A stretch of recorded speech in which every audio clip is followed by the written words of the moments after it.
The 116th Chicago Yacht Club Race to Mackinac, presented by Wintrust, stands as a powerful tribute to the Chicago Yacht Club's 150-year legacy, a legacy forged by wind, water, and unwavering will. Each chapter of Chicago Yacht Club's storied history has led to a race that transcends competition, becoming a living symbol of endurance, excellence, and the relentless spirit of sailing on the Great Lakes. It's my favorite race in the whole world. The addiction part of it is the race course, which is so fun, but the level of competition. This race is definitely something that I think of all year long. Sailing on Lake Michigan is always crazy, and you've always got to be just ready for the changes.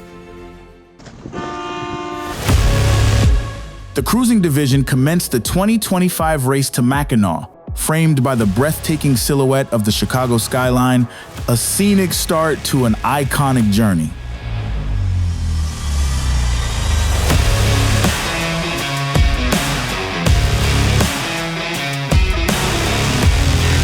With light air conditions, this year's race was a test of patience, precision, and pure seamanship.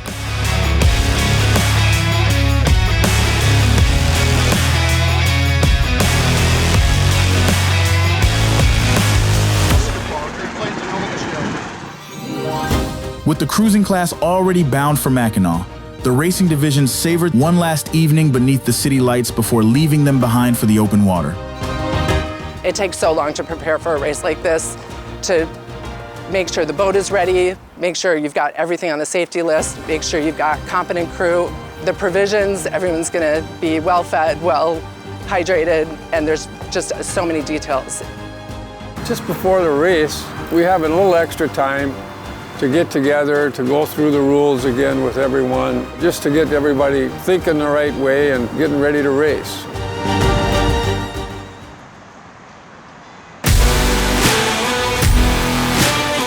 All eyes were on the starting line as some of the world's top sailors jockeyed for position, prepared to take on the power and unpredictability of Lake Michigan.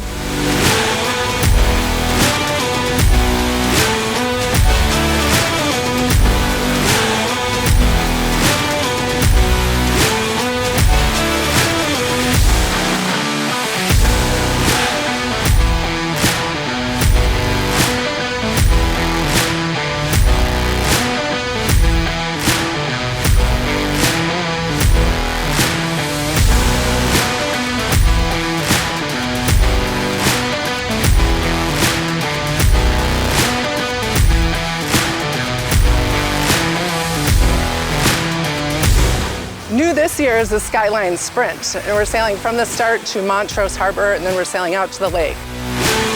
What it did is it kept all the boats close together for that first 5 miles, fighting along the coastline, then getting to that turning mark. Then everybody kind of went different ways from there. But it was tactical, a little bit of a buoy race start kind of tactics thrown in with the start of a distance race. So we enjoyed it, thought it was really cool, and added some more excitement to getting to that turning mark, another little feature in the race.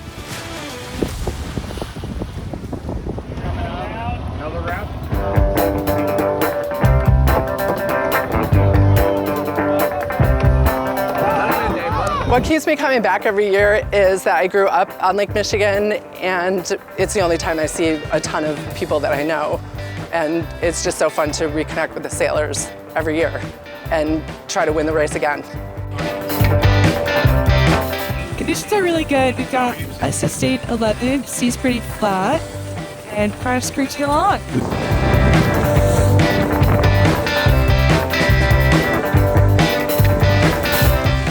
It's such a special race, and I mean, every little thing from like the stars being out Sunday night, you know, in the middle of the lake, to just the beautiful coastline that you get through and the iconic finish coming down here and the big deeper breath you take when you cross the line. It's magic. Wouldn't want to be anywhere else, that's for sure.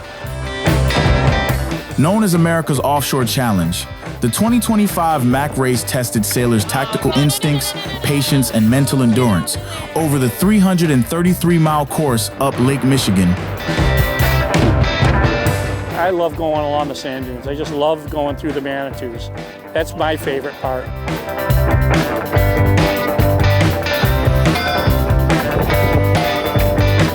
Round in Can 3, We have so many friends whose ashes are buried at Can 3. It's a huge, like, moment of, I don't know, connection.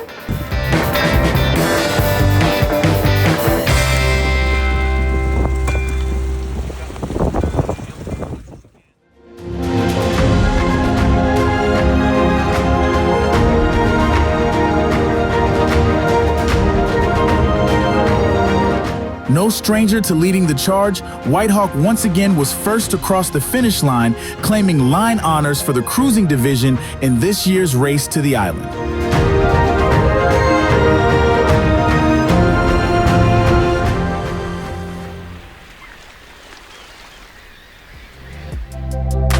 First to finish in the racing division and winners of the Mackinac Trophy, Heartbreaker capped an unforgettable race with a defining performance.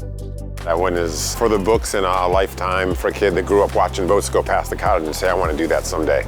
After the race was over, we realized nobody ever crossed our bow. There was a few times where we'd have the fleet stop and like, here it comes. Race is starting all over again, we're going to get past, but actually the team did such a phenomenal job. We never did get past, which I don't know how that happened in such a competitive fleet.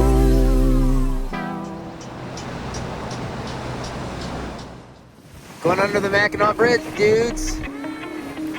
Almost home. Chicago's finish is very unique in that it goes under the bridge. It's all very iconic.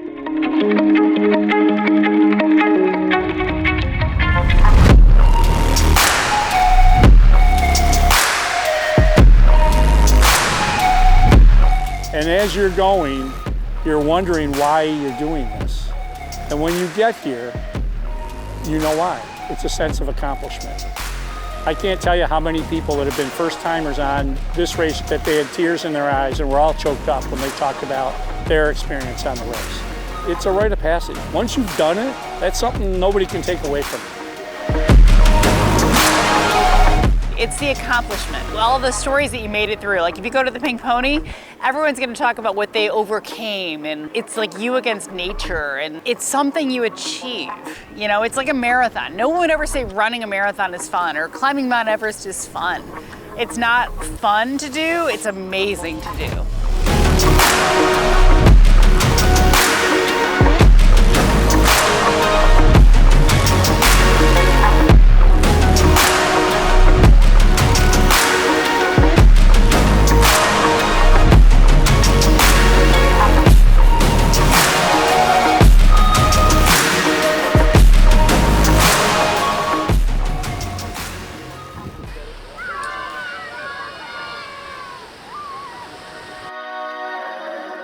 Once you get to Mackinac and smell the fudge and smell the horses and all the other stuff, kind of takes over and pinch yourself and you know you're there. Just a complete different landscape from Chicago. It's night and day different. I love the camaraderie up there on the island. Meeting friends again, good part of it.